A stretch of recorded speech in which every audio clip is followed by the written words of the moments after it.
number 14 sa Balota. Jad Dagupan, walay saksakay a radio station ya iyayag nasaray Dagupenyo. Jad Bunuan Binlog, Paborito. Bunuan Bukid, Paborito. Bunuan Gese, Paborito. Kalmay, Paborito. Karae, Paborito. Tanjad Karanglaan, Paborito. Aya, so 88.1 Radyo Pangasinan. Balita sa umaga.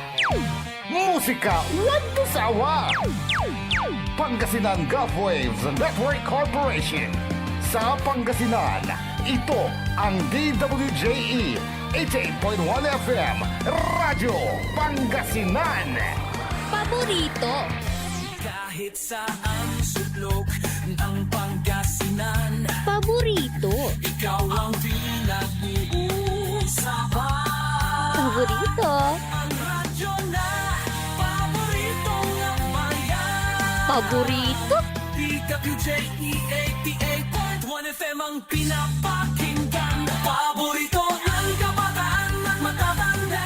Paborito. Paborito. Paboritong pakinggan sa bus, tricycle, jeep at mga opisina. Paborito mo, paborito ko, paborito natin lahat. DWJE 88.1 FM Radyo Pangasinan. DWJE 88.1 FM Radyo Pangasinan.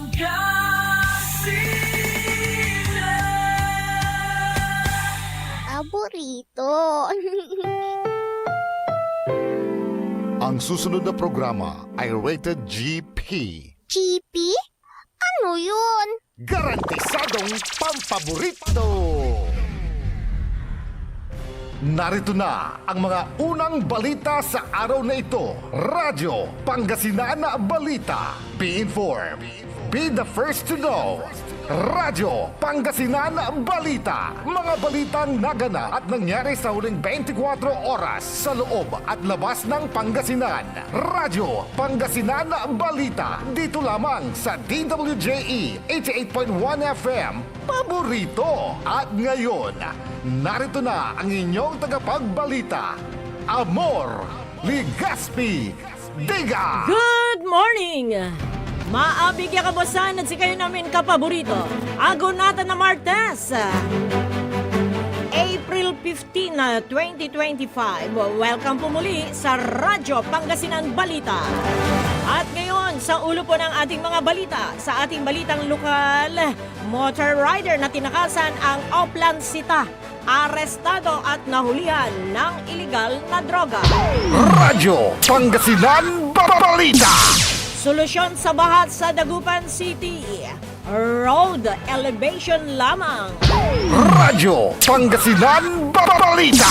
Sa ating balitang pambansa, driver's license, isang pribilehiyo at hindi karapatan ayon kay President Bongbong Marcos Jr. Radyo Pangasinan Balita.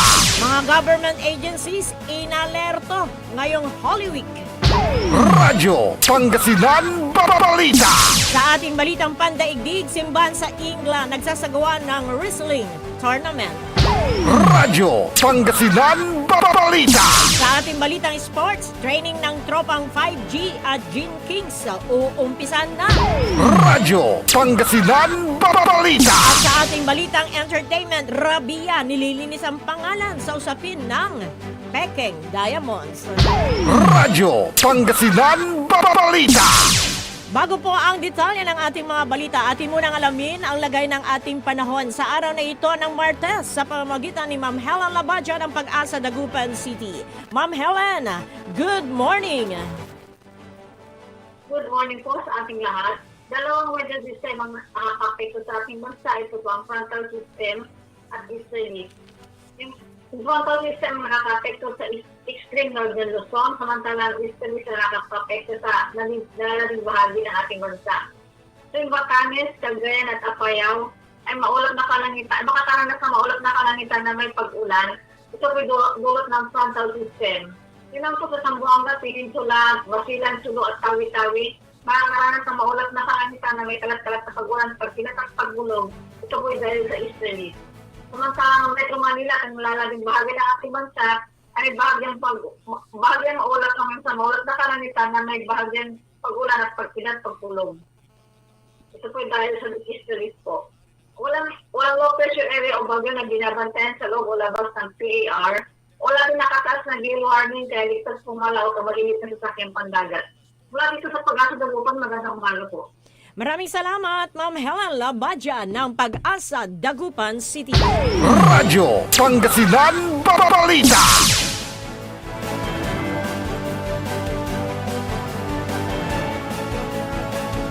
Labing isang minuto makalipas ang alas 7 na umaga at ngayon sa detalye po ng ating mga balita. Sa ating balitang lokal, patong-patong na kaso ang kakaraping kaso ng isang motor rider matapos nitong takasan ang otoridad na nagpapatupad ng Upland Sita sa bayan ng Manawag.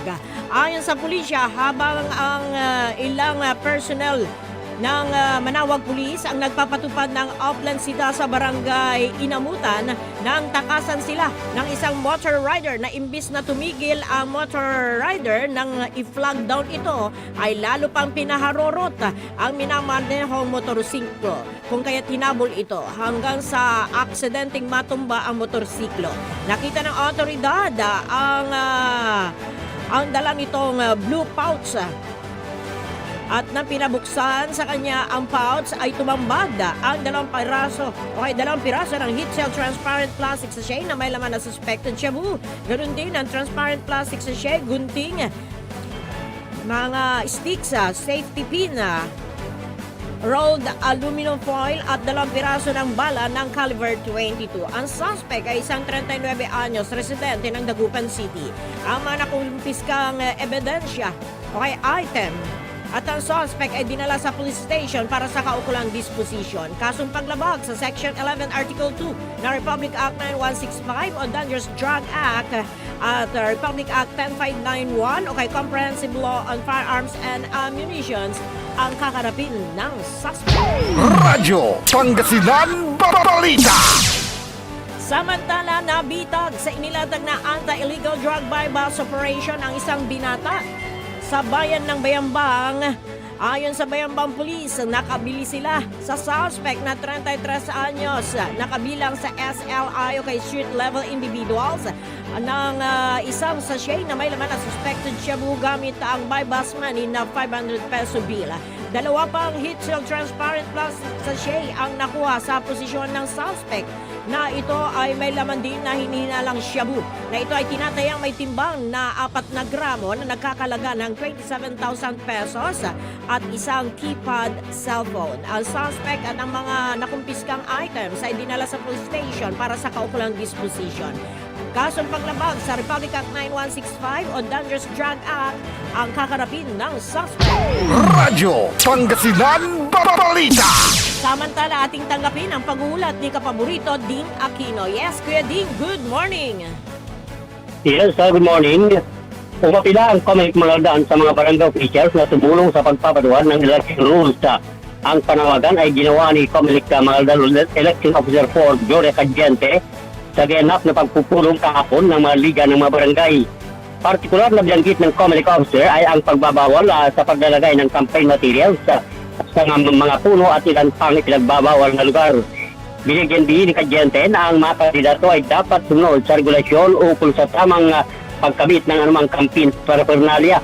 Binanggit din ito na sa pagsisimula ng campaign period para sa mga local position noong Marso 28 ay umabot sa 5 truck ang nakumpiska ng ahensya na mga illegal postes na nakadikit sa mga punong kahoy, poste at iba pang ipinagbabawal na lugar.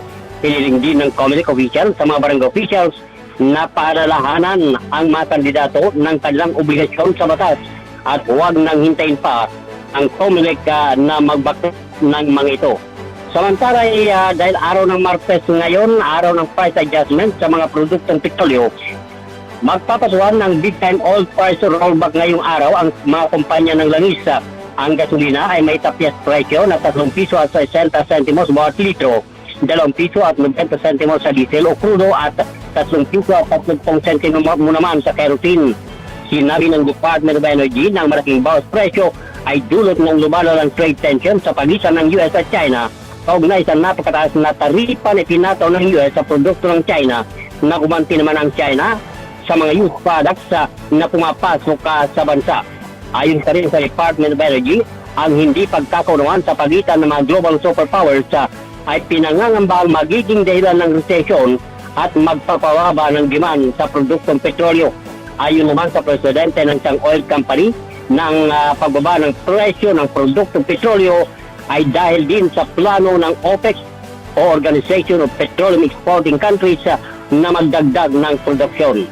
Ako po, si Ding Aquino, nag-uulat para sa Radyo Pangasinan, DWJ 8.1 FM, paborito. Maraming salamat, kapaborito, Ding Aquino. Radyo Pangasinan Balita. At sa ating huling balitang lokal, iginiit ni Mayor Belen Fernandez ng Dagupan City na ang road elevation at drainage projects ang tanging epektibong solusyon sa matagal ng suliranin sa pagbaha sa lungsod ng Dagupan. Sa panayam sa podcast na The Punching Duo na pinangunahan ni Attorney Gonzalo Duque at Punch Editor-Publisher Ermin Garcia Jr., sinabi ni Mayor Belen Fernandez na higit sa 20 milyon ang nasayang sa mga flood mitigation project ng nakaraang administrasyon na hindi naman naging epektibo. Tinukoy niya ang isang pumping station na itinayo sa Rizal Street sa ilalim ng dating administrasyon para mag-siphon ng tubig baha mula Rizal Street at Perez Boulevard patungong Ilog Pantal. Ngunit ayon sa mga residente, minsan ay hindi ito nagamit. Nang ininspeksyon ni Fernandez ang proyekto, nakita niyang malit lamang ang ginamit na mga pumping machines, kulang para makapagtanggal ng tubig baha kahit sa Rizal Street lamang. Ayon pa kay Mayor Belen Fernandez, ang DPWH ay may sapat na datos tungkol sa pagbaha sa Dagupan at sila rin ang nagdetermina ng tamang taas ng mga kalsada kailangan itayo upang matuldukan na ang problema. Tugon naman niya sa aligasyon na walang konsultasyon ang ginawang elevation project. Ang DPWH ay nagsagawa ng sariling public consultation habang ang pamalang lungsod ay nag-door-to-door meeting sa mga may-ari ng establishmento. Dagdag pa niya, dating isang metro lamang ang taas ng Dagupan mula sa sea level, ngunit lumubog pa ito ng higit isang metro matapos ang malakas na lindol noong July 16, 1990. Sa huli, binigyang diin ng alkalde na kung tunay na solusyon sa pagbaha ang hanap, ang pagtaas ng mga kalsada ang sagot at hindi ang pumping station na hindi naman gumagana. Radyo Pangasinan Balita. 19 na minuto makalipas po ang alas 7 ng umaga at ngayon sa detalye na po ng ating mga balitang pambansa. Dahil sa sunod-sunod na insidente ng road rage sa bansa, nanawagan si President Bongbong Marcos Jr. sa mga motorista na huwag maging kamote sa kalsada. Sa inilabas na vlog ng Pangulo, nagtataka siya dahil parang nabago na ang kultura ng mga Pinoy pagdating sa daan dahil mistulang mga siga. Nagkakaroon pa ng sigawan sa kalye, sagutan at bangayan, duruan at sindakan na nauuwi pa sa barilan at kamatayan. Nagtataka din ang presidente kung saan kinukuha ng mga motorista ang kanilang tapang at parang natural na lamang anya ang komprontasyon at karasan. Payo ng presidente, kailangan sumunod ang lahat sa batas trapiko. Kailangan maging responsableng Pilipino sa kalye at huwag maging kamote dahil masyado ng marami nito.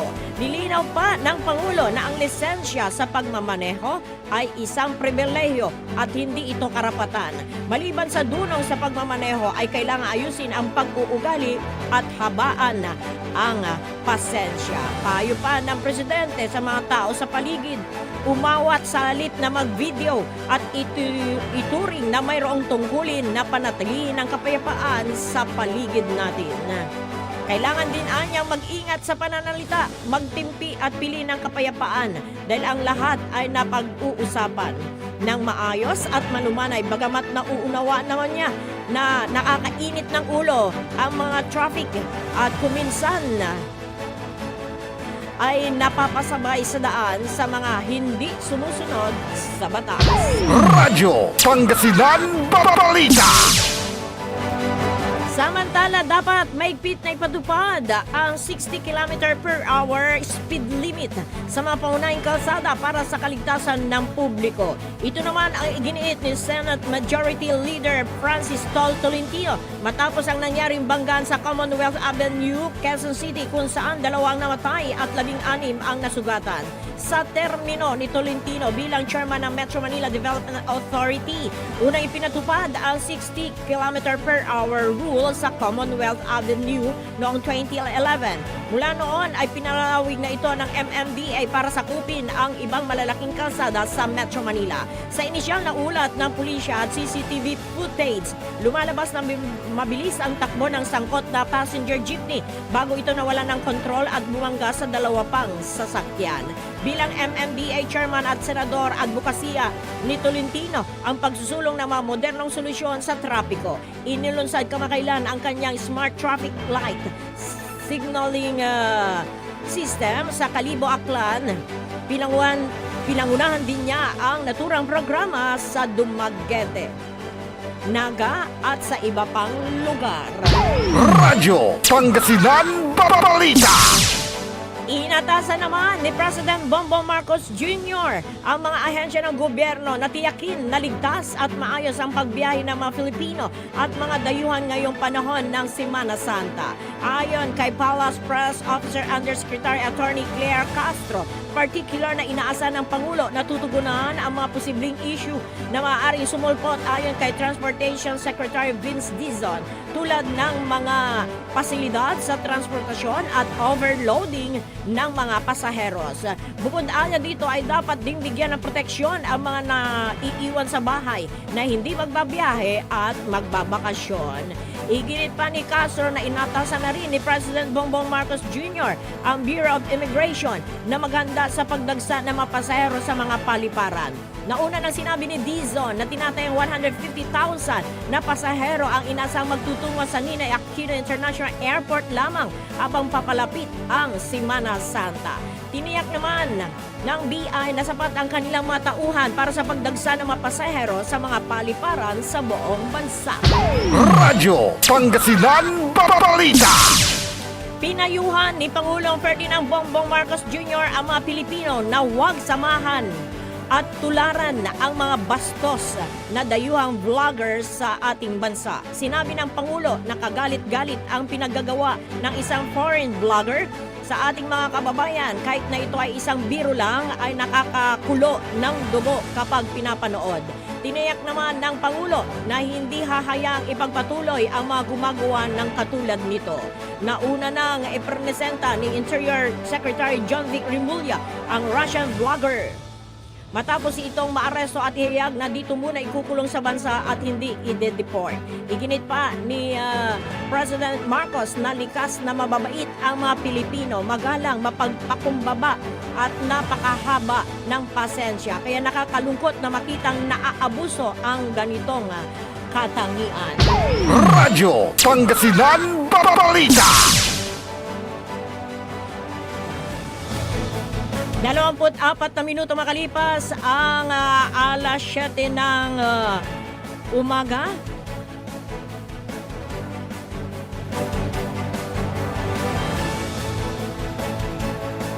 At sa ating huling balitang pambansa, maigpit ang paalala ng Commission on Election sa mga kandidato na ipinagbabawal ang pangangampanya sa Huwebes at Biyernes Santo. Sa ilalim ng COMELEC Resolution number 1106 na nagtatakda ng Rules and Regulations para sa Republic Act number 9006, the Fair Elections Act, maigpit na ipinagbabawal ang pangangampanya sa Huwebes Santo at Biyernes Santo. Gayon din sa bispiras ng araw ng halalan sa May 11 at sa mismong araw ng halalan sa May 12. Kasabay nito, nagbabala rin ang COMELEC na ang sinumang kandidato na mapapatunayang lumalabag sa naturang polisiya ay maaaring maharap sa kaukulang parusa. Radyo Pangasinan Balita.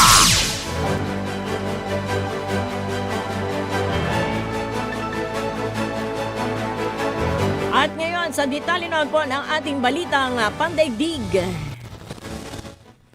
Isang simbahan sa Shipley, England ang nagsisilbing arena ng wrestling tuwing Sabado bilang bahagi ng isang inisyatibo na layong palapitin ang pananampalataya at komunidad. Sa St. Peter's Anglican Church, isinasagawa ang tinaguriang Wrestling Church, isang kakaibang pagsasanib ng panalangin at pro wrestling na pinangungunahan ni Gareth Thompson, isang dating wrestler na ngayon isa ring debotong Katoliko. Ayon kay Thompson, ang mga kwento sa wrestling na kadalasang umiikot sa labanan ng mabuti na kontra o kaya umiikot sa labanan ng mabuti kontra masama ay maaring gamitin para magturo ng aral mula sa Biblia. Bago magsisimula ang 2 oras na labanang may kasamang body slam, tag team matches at flying headbutts, may maikling homily at panalangin mula sa pare ng simbahan na si Reverend Natasha Thomas. Halos 200 na katao ang dumalo sa isa sa kanilang event, kabilang ang mga magulang, kabataan, matagal ng tagahanga ng wrestler o kaya wrestling. Bagamat hindi ito karaniwang paraan ng pagsamba, ayon kay Thomas, epektibo ito sa pagkikayat sa mga bagong church goers.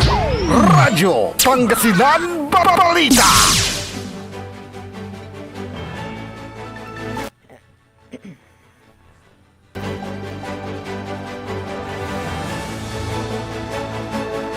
Pitong minuto makalipas ang alas 7 na umaga at ngayon sa ating balitang sports. Muling mabubuo ang Seconds Beach Volleyball Team Tandem sa 2025 Southeast Asian Games sa Disyembre sa Thailand. Ito ay dahil sa pagbabalik ni na Cici Rondina ng Choco Mucho at Bernadette Pons ng Creamline sa beach volleyball matapos ang 2 taong paglalaro ng indoor sa Premier Volleyball League o kay PVL. Gusto kasing mabigyan ulit ni na Rondina at Pons ng medalya ang Pilipinas matapos mabigong makapasok sa semifinal round ng 2023 Cambodia SEA Games. Radyo Pangasinan Balita.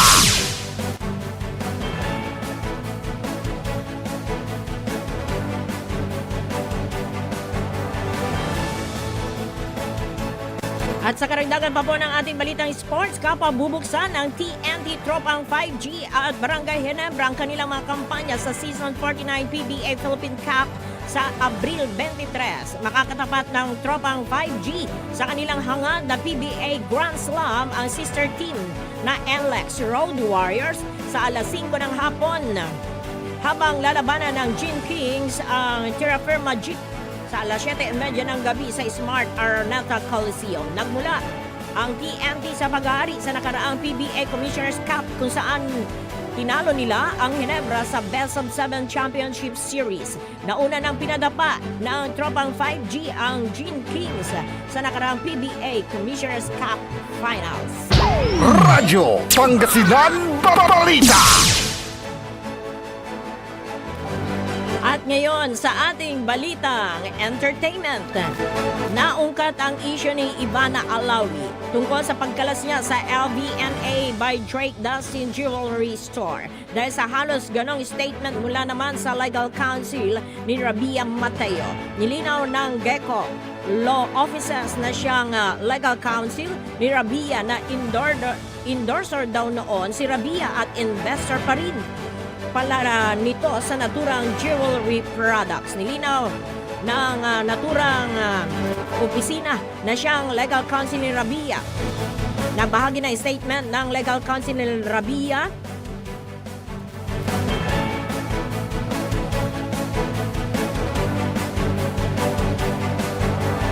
na kailangan na itong kumalas. Mahirap na kasi at baka gagaya ni rin nito ang nangyari kay Neri Nai. Kaya maingat din ang kampo ni Ivana sa pagbigay ng pahayag tungkol dito. Si Ivana ay endorser nitong LVNA by Drake Dustin na si Brands.